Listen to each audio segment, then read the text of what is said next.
그가 20만의 군대를 앞세워 고구려를 공격해 들어왔다. 전쟁의 신이라 불리는 당나라 황제 이세민. 그러자 고구려의 대망리지 연개 소문은 계모성, 비사성, 요동성. Berlatar pada tahun 654 Masehi, di mana saat itu Kekaisaran Tang menguasai Tiongkok. Atas situasi tersebut, mereka mengirim pasukan di bawah pimpinan Kaisar Taizong demi untuk menginvasi Korea dan menaklukkan sebuah kerajaan bernama Goguryeo.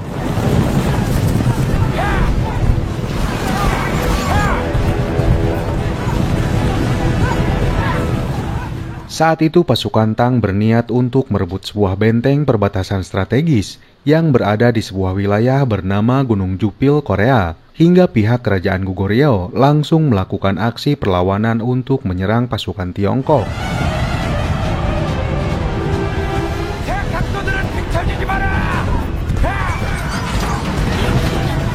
Pasukan Goguryeo mempunyai kekuatan sebesar 150.000 pasukan, di bawah kendali langsung dari seorang jenderal bernama Yeon.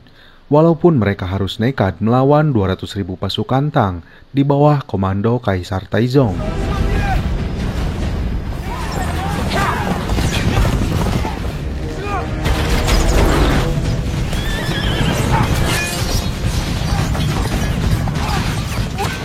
Pada awal peperangan, pasukan Goguryeo terlihat mendominasi pertempuran.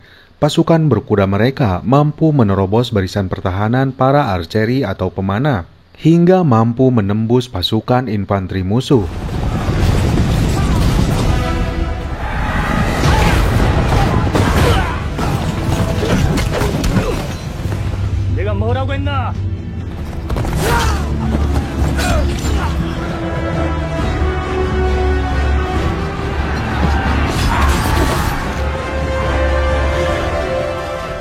Dalam situasi tertekan, penasihat Kaisar Taizong sempat memberi saran untuk menarik mundur pasukannya.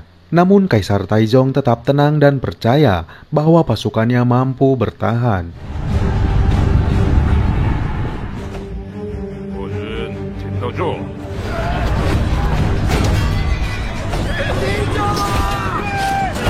Sementara para petinggi Goguryeo merasa di atas angin karena pasukannya mampu bertempur secara maksimal.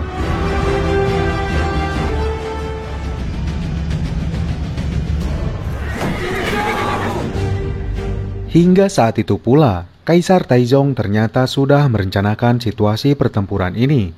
Kemudian pasukan berkuda muncul dari kedua sisi untuk mengepung dan menyerang pasukan Goguryeo tanpa ampun. 이세민이 군사를 숨겼습니다. 적이 뒤에서 공격해온다.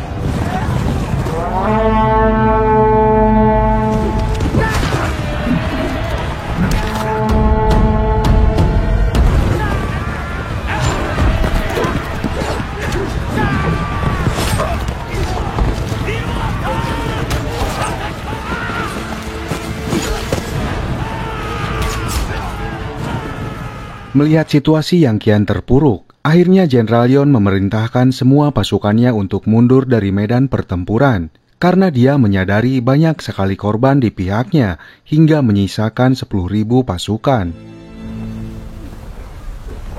15만 군사 중 대부분은 전투 중에 죽었다.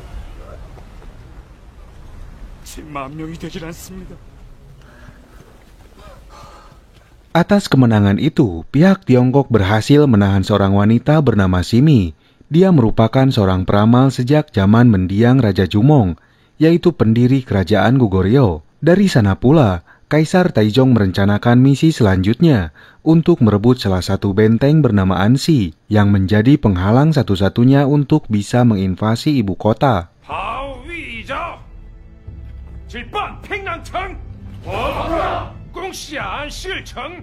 Mereka mulai merencanakan strategi perang tanpa pertumpahan darah demi bisa merebut benteng Ansi yang diperkirakan mempunyai kekuatan yang sangat lemah, yaitu dengan cara memanfaatkan Simi yang diketahui mempunyai hubungan khusus dengan komandan Ansi yang bernama Yang Manchun. Diketahui Manchun adalah satu-satunya komandan yang dianggap sebagai pengkhianat oleh Jenderal Yeon, karena faktanya Manchun menolak pengakuan Jenderal Yeon sebagai pemimpin Goguryeo setelah mendiang Raja Jumong wafat akibat kudeta yang dilakukan Jenderal Yon.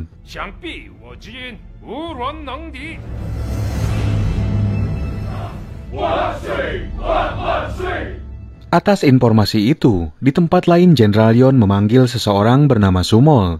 Dia adalah seorang kadet akademi militer yang masih menjalani masa pendidikan. Malam itu Jenderal Yon memberinya sebuah misi penting, yaitu menyuruhnya menyusup ke benteng Ansi dan melakukan pembunuhan terhadap Komandan Mancun. Jenderal Yon memilih Sumol melakukan misi itu dikarenakan dia masih merupakan warga Ansi sebelum dia pindah ke ibu kota untuk menjalani pelatihan militer. Dan atas doktrin yang diberikan, akhirnya Sumol bersedia melakukannya, karena saat ini dia meyakini bahwa Komandan Mancun memang pengkhianat. 마지막 남은 군사들을 평양성에 모아 그렇지만 성민들은 안시성은 Sumol mulai berangkat menggunakan kuda untuk menuju desa Ansi dan melakukan misinya itu. Walaupun di tengah perjalanan, dia bertemu dengan dua orang prajurit Goguryeo yang memintanya untuk mengajak mereka ikut bergabung bersama benteng Ansi. 칼을 거두시오. 같은 고구려 사람이요. 누구냐? 다시 싸우겠소. 우리를 데려가 주시오. 우리도 같이 갑시다. Hingga keesokan harinya, mereka telah sampai di wilayah perbatasan dan bertemu dengan 3 orang warga Ansi. Mereka terlihat sedang berusaha mendorong gerobaknya yang terjebak ke dalam lumpur, hingga mereka pun membantunya.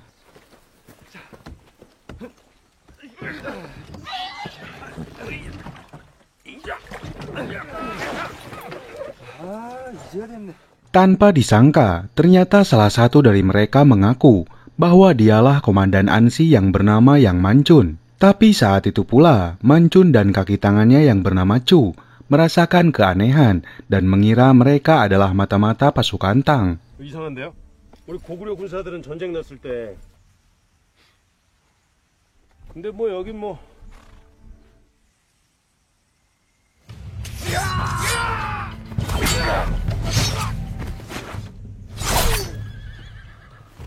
Sumol sangat terkejut saat mengetahui ternyata kedua prajurit itu adalah mata-mata pasukan Tang.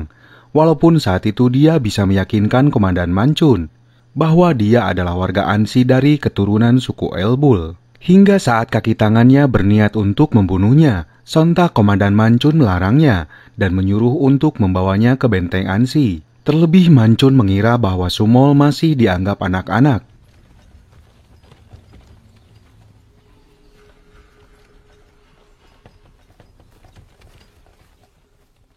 Sesampainya di benteng Ansi, Sumol melihat sesuatu yang di luar perkiraannya. Dia melihat Komandan Mancun ternyata adalah seorang yang bijaksana dan dicintai seluruh rakyatnya. Walaupun dalam pikirannya, dia masih terus dibayangi oleh sebuah misi untuk bisa membunuhnya. Pada malam harinya, Sumol menemui Komandan Mancun. Mereka membahas informasi rencana pasukan Tang untuk menyerang benteng itu.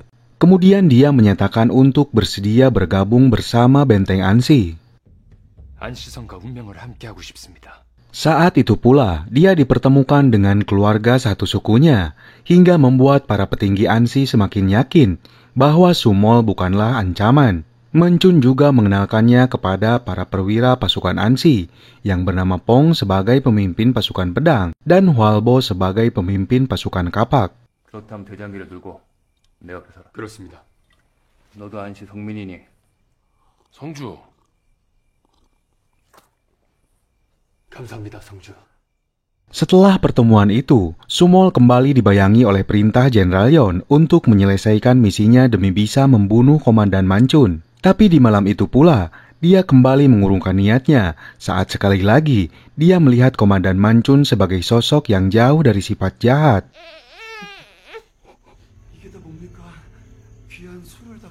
성 안에 새 생명이 탄생했는데, 안 할 수 없지.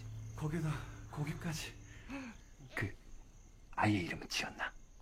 Keesokan harinya, di pagi itu Komandan Mancun bersama pasukannya segera melakukan persiapan untuk menghadapi informasi serangan yang akan dilakukan pasukan Tang. Mereka memasang pagar tombak dan membangun tembok benteng menggunakan tanah liat serta lumpur untuk memperkokoh struktur benteng itu sendiri. 성주가 없는 안시성 그 자체로 생각하고 있지. 아지성이 아니다.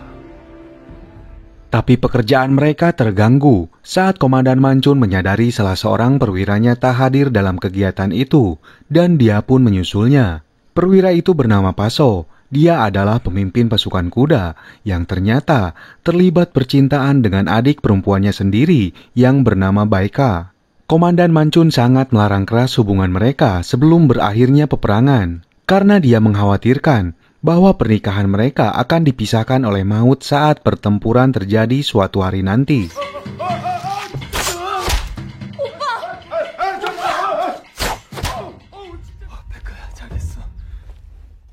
Singkat cerita, beberapa hari kemudian pihak Benteng Ansi melihat beberapa pengintai dari pihak pasukan Tang. Mereka sengaja melakukan pengamatan terhadap Benteng Ansi. Komandan Mancun juga memperingatkan bahwa itu adalah pertanda Kaisar Taizong sudah berada dekat dengan benteng mereka.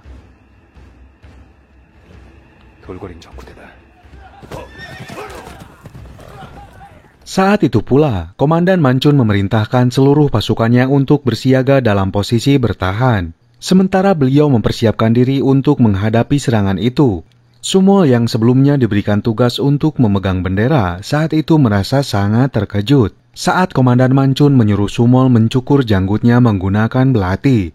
Sumol langsung merasakan perasaan bimbang. Di sisi lain itu merupakan kesempatan emas untuk bisa membunuh komandan.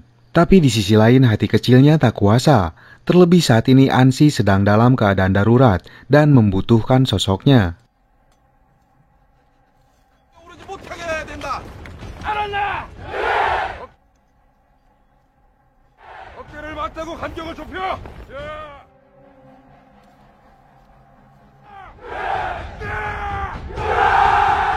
Walaupun sebetulnya Komandan Mancun telah mengetahui niat Sumol yang telah disuruh oleh Jenderal Yon untuk membunuhnya, tapi dia seakan mempercayai Sumol bahwa dia tak mungkin tega melakukan itu. 준비됐습니다. 괜찮으신 겁니까? 괜찮다. Akhirnya dari kejauhan terlihat pasukan Tang bergerak mendekati benteng Ansi. Dan yang paling mengejutkan, Kaisar Taizong ternyata menggunakan kekuatan penuh dengan membawa 200.000 pasukan. Sementara semua menyadari bahwa di pihak Ansi hanya memiliki sekitar 5.000 pasukan.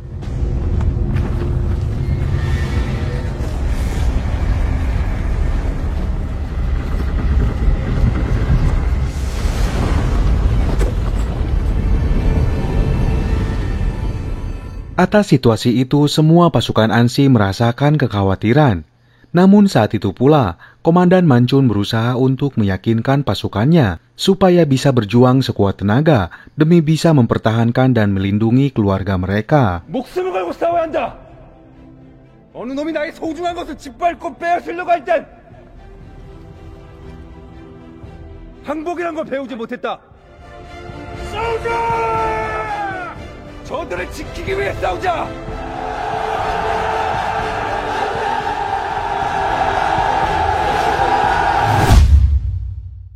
Dalam serangan pertamanya, Kaisar Taizong memerintahkan pasukan trebuset atau pelempar batu untuk menggempur benteng Ansi yang diperkirakan sangat rapuh. 진공! 진공!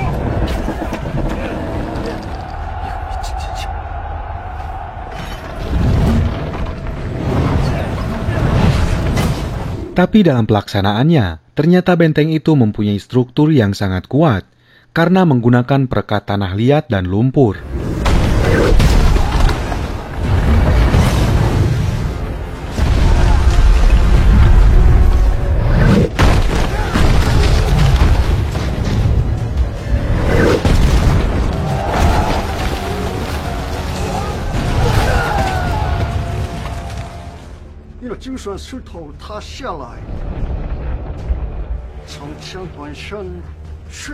Kegagalannya itu membuat Kaisar Taizong semakin penasaran.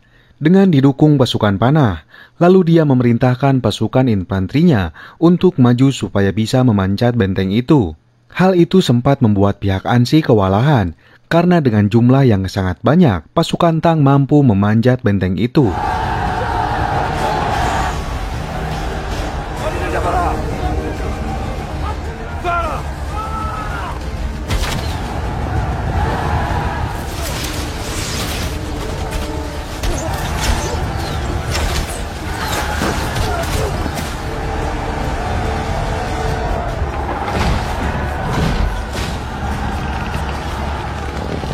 Pertarungan terjadi begitu sengit, namun Komandan Mancun masih tetap terlihat tenang dan menyuruh pasukannya mempertahankan posisi. Sementara pasukan pendobrak sudah mulai terlihat mendekati pintu utama.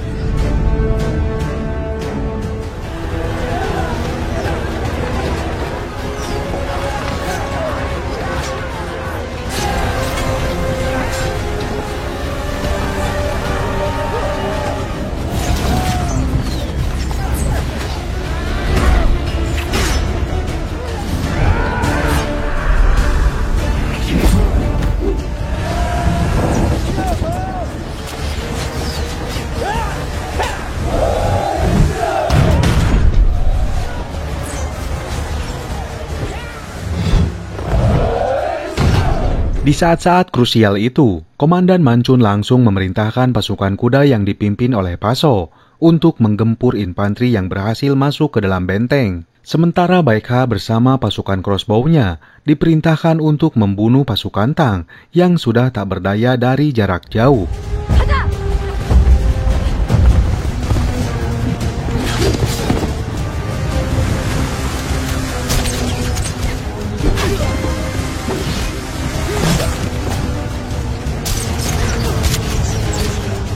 Ketegangan kembali terjadi saat pasukan Battering Ram atau pendobrak pintu berhasil membobol pintu utama. Sumol terlihat sangat ketakutan karena dia tahu saat itu benteng berhasil dibobol musuh. Tapi dengan tenang, Komandan Mancun meyakinkannya karena dia telah merencanakan sesuatu atas situasi ini.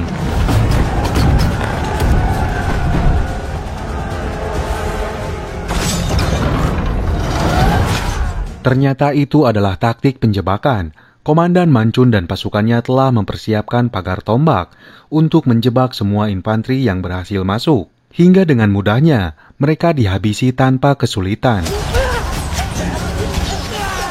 Tak mau ambil resiko, Komandan Mancun akhirnya menggunakan strategi terakhir untuk bisa melumpuhkan infanteri pasukan Tang dengan cara melakukan formasi menutup, yaitu merapatkan semua pasukan untuk mendorong musuh hingga terjatuh.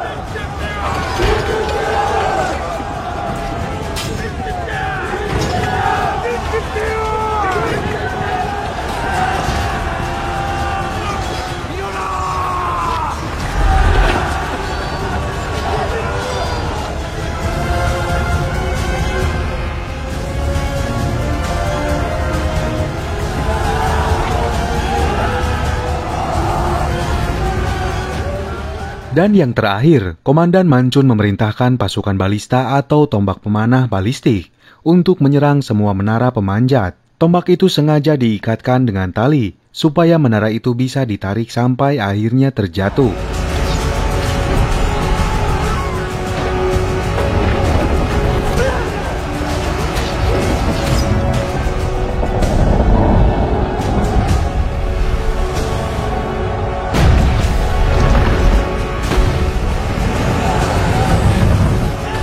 Pasukan infanteri musuh terlihat kewalahan hingga sebagian dari mereka melarikan diri. Melihat hal itu, Kaisar Taizong langsung memerintahkan pasukannya untuk mundur dan mengakui kekalahan dalam pertempuran hari ini.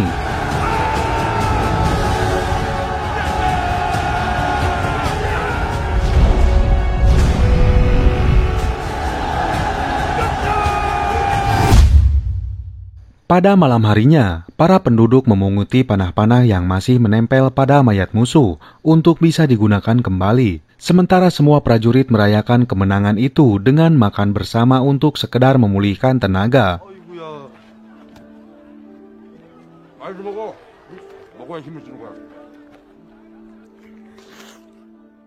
Walaupun saat itu pula, Sumol kembali dihantui oleh perintah Jenderal Yon, seakan dia harus segera membunuh Komandan Mancun. Hingga keesokan harinya, di malam itu Sumol benar-benar nekat untuk berniat membunuh Komandan Mancun. Dalam situasi genting itu, sempat terjadi kesalahpahaman karena Komandan Mancun yang dianggap berkhianat ternyata justru berniat menyelamatkan kerajaan. Dan saat dia dianggap sebagai pengecut yang tak pernah membantu pasukan Jenderal Yon, saat itu pula dia menjelaskannya kepada Sumol secara rinci, bahwasanya pertempuran melawan pasukan Tang di tanah terbuka itu merupakan bunuh diri, karena pasukan Tang mengandalkan kekuatan jumlah. Alasan itulah yang membuat Komandan Mancun tak pernah memberikan bantuan kepada Jenderal Yon, karena dia mengira akan lebih penting untuk mempertahankan benteng Ansi dibanding harus mengirim semua pasukannya untuk mati sia-sia. 이라도 대망리지를 따르겠다고 대답해어서! 이성을 지킬 뿐이다. 양만춘이 반역자. 결국은 너와 지성이 이루어질 뭐 하는 거야! Saat itu pula mereka akhirnya dikejutkan oleh Chu yang memberitahu bahwa pasukan Tang kembali menyerang malam itu. Mereka pun langsung melupakan kejadian itu dan bergegas untuk melakukan pertahanan dari serangan pasukan Kaisar Taizong.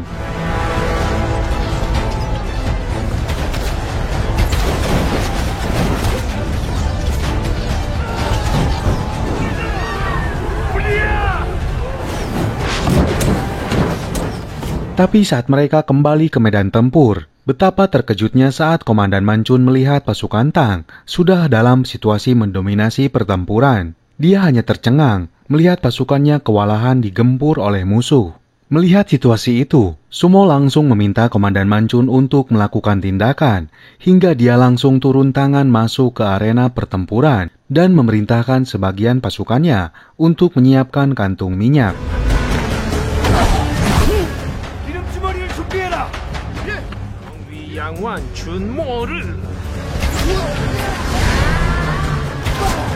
Semua kantung minyak itu akan digunakan untuk menghancurkan Helepolis atau menara pembawa pasukan yang saat itu berhasil mengirimkan pasukan dalam jumlah banyak untuk masuk ke atas benteng, hingga akhirnya satu persatu Helepolis itu berhasil dihancurkan.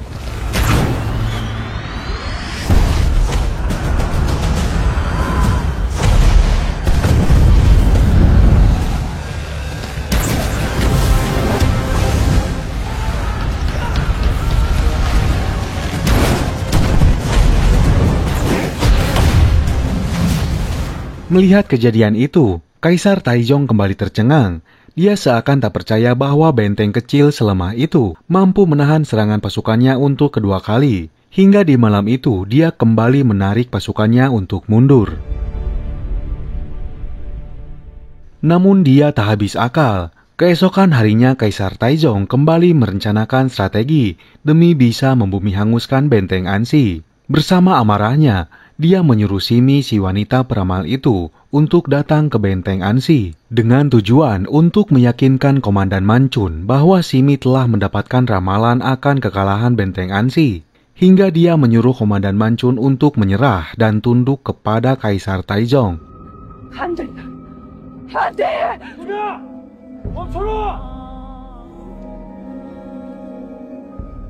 Dia juga sengaja memberikan informasi rencana perang Kaisar Taizong selanjutnya yang akan membangun gunung buatan supaya bisa mendapatkan posisi yang lebih tinggi dari benteng Ansi itu sendiri yang akan memudahkan pasukannya menyerang dari jarak dekat.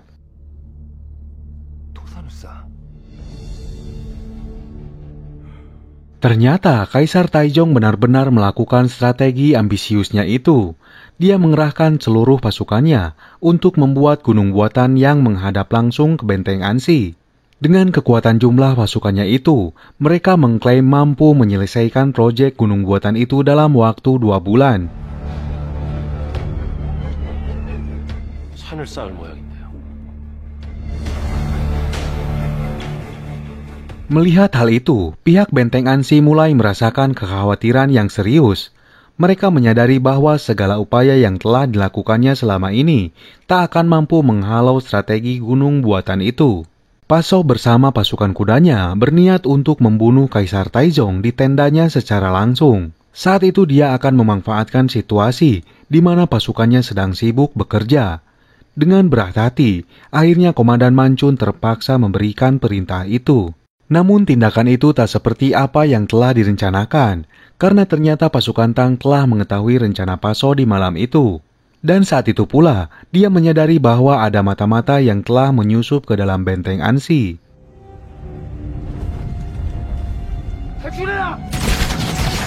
Dalam keadaan sekarat, Paso berhasil pulang dan memberitahukan kejadian itu kepada komandan. Semua terkejut saat mendengar ada mata-mata di pihaknya selama ini.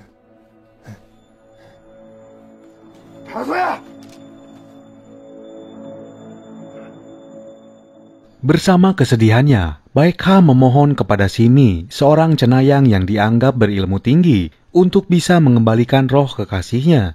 Tapi saat itu pula, dia mengakui bahwa dialah mata-mata yang telah membocorkan rahasia penyerangan itu kepada Kaisar Taizong. 내가 알렸어요.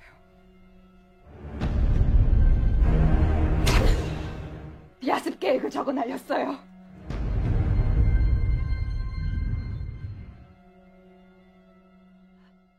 Komandan Mancun marah besar. Walaupun dulu dia pernah menjadi kekasihnya, tetapi hukum tetap harus ditegakkan, hingga akhirnya Sumol membunuhnya tanpa perintah. Komandan Mancun dikejutkan karena di tempat lain, ternyata Baekha saat itu pergi ke tenda pasukan Tang demi bisa membunuh Kaisar Taizong. Walaupun akhirnya Baekha harus mati karena tak mampu menembus pertahanan pasukan mereka.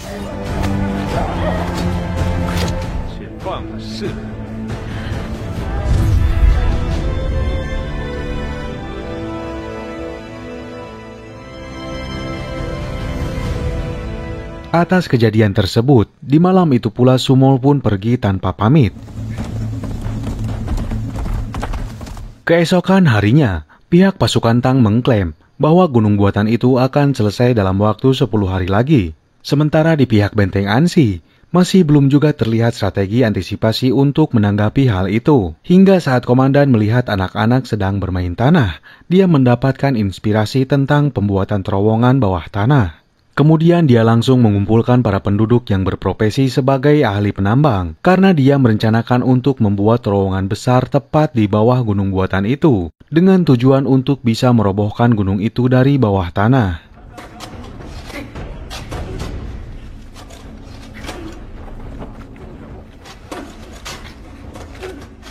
Beberapa hari kemudian, di tempat lain ternyata Sumol saat itu pergi ke istana Goguryeo untuk menemui Jenderal Yon. Dengan beraninya dia memohon jenderal untuk mengerahkan semua pasukannya demi bisa membantu benteng Ansi. Walaupun saat itu jenderal sangat kecewa karena Sumol mengabaikan misinya dan dianggap sebagai pembelot. 그는 절대 반역자가 아닙니다. 너를 안성에 보낸 것은 너 또한 항명을 하겠다는 것이냐? 그들 또한 고구려 사람이기 때문입니다. Sementara di hari itu pula, pasukan Kaisar Taizong berhasil menyelesaikan gunung buatannya, dan saat itu pula, Kaisar Taizong memerintahkan pasukannya untuk melakukan aksi penyerangan pertama.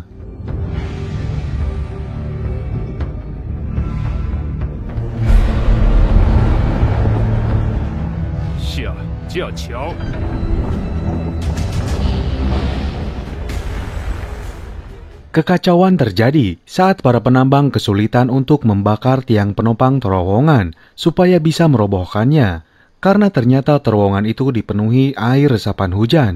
Hingga seorang penambang bernama Wudei memutuskan untuk merobohkannya dengan kapak dan melakukan aksi bunuh diri bersama penambang lainnya.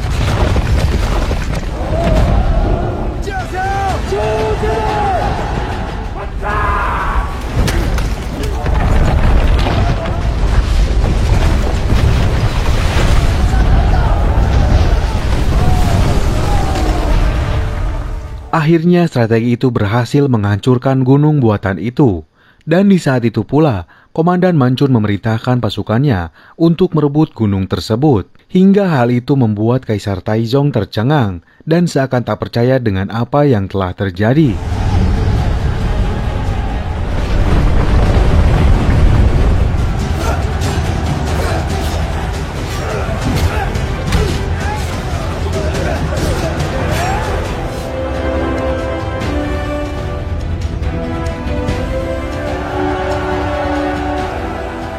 Tanpa pikir panjang, Kaisar Taizong langsung memberikan perintah untuk mengerahkan semua pasukannya demi bisa merebut gunung itu kembali. Hingga pertempuran pun berlangsung dengan sengit.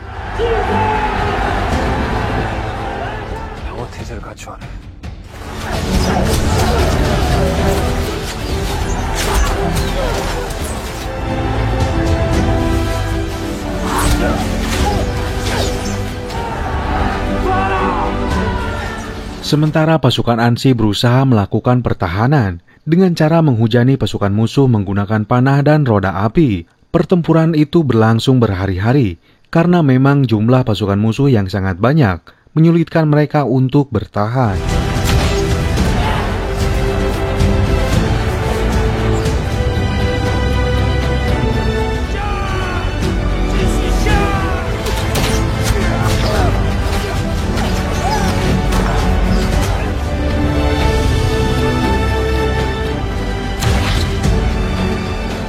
Komandan Mancun terus menyerang pasukan Taizong dengan panah, membuat tangannya terluka akibat terus-menerus menggunakan panah tanpa henti. Hingga salah satu pasukannya memberitahukan bahwa amunisi panahnya sudah semakin menipis. Dari sana komandan langsung memerintahkannya untuk membawakan busur panah pusaka milik peninggalan mendiang Raja Goguryeo, yaitu Raja Jumong. Dia berniat untuk memanah langsung Kaisar Taizong dari kejauhan, walaupun busur itu sangat sulit digunakan, karena hanya Raja Jumong yang mampu menggunakannya.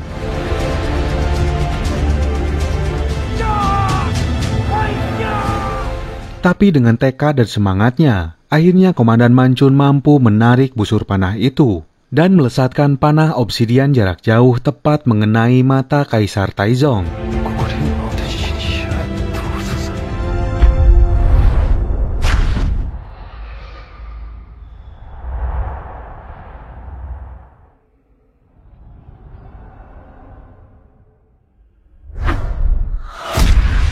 Saat itu pula, dari kejauhan terdengar deru pasukan kuda yang terus mendekat menghampiri mereka, yang ternyata itu adalah pasukan Jenderal Yeon dari Goguryeo.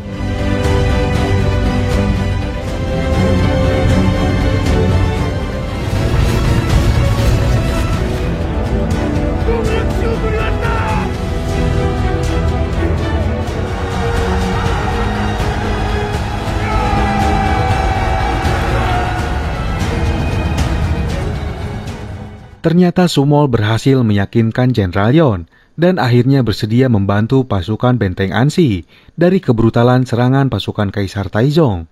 Hingga singkat cerita, pihak Benteng Ansi berhasil mempertahankan keutuhan wilayahnya.